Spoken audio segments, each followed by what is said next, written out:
கிறிஸ்துவுக்குள் மிகவும் பிரியமான தெய்வ பிள்ளைகளை, பரலோகமன்னா நிகழ்ச்சியின் மூலம் உங்களை சந்திப்பதில் என் இருதயம் கர்த்தருக்குள் மிகுந்த மகிழ்ச்சி அடைகிறது.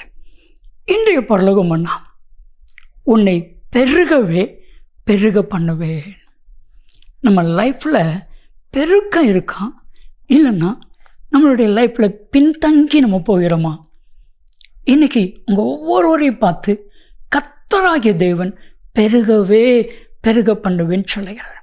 இந்த வார்த்தையை ஆபிரகாமுக்கு கர்த்தர் சொல்லுகிறார்.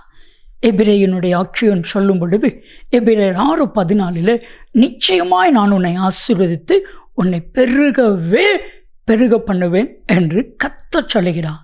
என் அன்பு தெய்வ பிள்ளைகளே, நம்ம லைஃப்பில் பெருகணும், ஜெபத்தில் பெருகணும், ஆவிக்குரிய வாழ்க்கையில் பெருகணும், நன்மையில் பெருகணும். நம்ம அப்படியே நிற்கக்கூடாது, குறுகி போகக்கூடாது. சரியா? இன்னைக்கு கர்த்தர் உங்கள் வாழ்க்கையை பெருக பண்ண போகிறார். கர்த்தர் உங்களை பெருக பண்ணணும்னா என்ன நடக்கணும்? ஆதியாகமம் 26:24 ஈசாக்குக்கு நிறைய பிரச்சனைகள் வருகிறது. அவன்கிட்ட வாக்குவாதம் பண்ணுறாங்க, விரட்டி அடிக்கிறாங்க, அவனுடைய கிணறு, அவனுடைய கேணியை மண்ணையும் கல்லையும் போட்டு தூத்து போடுறாங்க.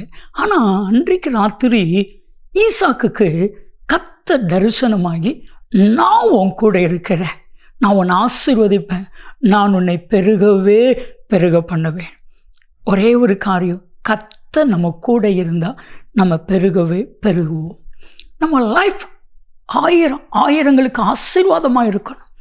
ஆதியாகமம் 12:2 நீங்கள் வாஸ்து பார்த்தா, கர்த்தர் ஆபிரகாமை பார்த்து, நான் உன்னை ஆசீர்வதித்து உன் பெயரை பெருமைப்படுத்துவேன், நீ ஆசீர்வாதமாக இருப்பாய். நல்ல கவனிங்க, என்னை ஆசீர்வதியும் அப்படின்னு கேட்பது சுயநலம். ஆண்டவரே என்னை ஆசீர்வாதமாய் இருக்க பண்ணுங்க அப்படின்னு கேட்பது பொதுநலம். இன்னைக்கு உங்கள் லைஃப் பெருகும் பொழுது அநேகருக்கு ஆசீர்வாதம் உண்டாகும். ஒரு காரியம், கர்த்தர் உங்கள் கூட இருந்தால் நீங்கள் பெருகுவீங்க, நாளுக்கு நாள் பெருகுவீங்க. வேதத்தில் ஆபிரகாமை கர்த்தர் பெருக பண்ணினதற்கு ஒரு மாபெரும் ரகசியம் ஒன்று இருக்குது. நெகேமியா 9வது அதிகாரம் 7-8 வசனத்தை நீங்கள் வாஸ்து பார்த்தா, அபிராமை தெரிந்து கொண்டு அவனை ஊர் என்கிற கல்தையர் பட்டணத்திலிருந்து புறப்பட பண்ணி அவனுக்கு ஆபிரகாம் என்று பெயரிட்ட தேவனாகிய கர்த்தர் அவன் இருதயத்தை உண்மை உள்ளதாக எண்ணி. அப்போ கர்த்தர் ஆபிரகாமுடைய இருதயத்தை பார்க்கிறார், அதில் உண்மை இருக்குது. கானானியர், ஏத்தியர், எபூரியர், எபூசியர், கீழ்காசியர் தேசத்தை அவனுக்கும் அவன் சந்ததிக்கும் கொடுக்கும்படிக்கு அவனை பெருகவே பெருக பண்ணினான். அப்போ நம்ம லைஃப்பில் கர்த்தர் நம்ம கூட இருந்தால் நம்ம பெருகுவோம். நம்ம லைஃப்பில் உண்மை நம்ம கூட இருந்தால் நிச்சயமாக நம்ம பெருகுவோம். அது மாத்திரமல்ல, ஆண்டவருடைய சத்தத்திற்கு கீழ்ப்படிந்தா கர்த்தர் நம்மளை பெருக பண்ணுவா. ஆதியாகமம் 22வது அதிகாரம் 18-17 இதை மாற்றி வாஸ்து பார்க்கணும். ஆபிரகாம் என் சொல்லுக்கு கீழ்ப்படிந்தபடினால் அவன் நிமித்தம் பூமி ஆசீர்வதிக்கப்பட்டிருக்கும்.